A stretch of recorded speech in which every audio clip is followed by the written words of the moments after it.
Pag may kalaban na dyan, so nakaganyan na kayo didepensa. Yung mata nyo, nandito sa harap. Idol, no? You have to use your armbar pag tinatapik.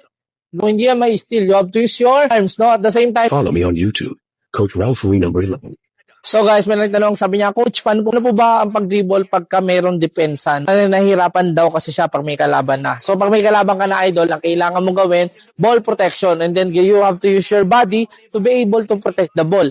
Kaya minsan nahihirapan ka or naistilan, idol, no? Kasi yung bola, bukas na bukas, ganito ka mag-dribble, tapos may bantay ka sa harap, bukas na bukas, no? Hirapan kayo mga ka-ballers kapag mayroong depensa kasi ito yung sinatawag na bukas yung bola. So kung napansin nyo, may steal niya yan kasi bukas na bukas yung bola.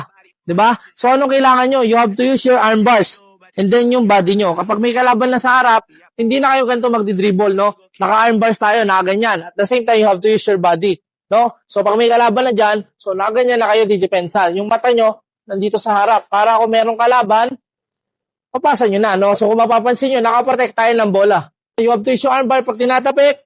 Guide, yung bola, i-protect nyo, no? So, hindi yan may steal. You have to use your arms, no? At the same time, your body to be able to protect the ball, no? So, hindi pwede na lagi ka lang nakaganyan, no? Kasi laging bukas na bukas.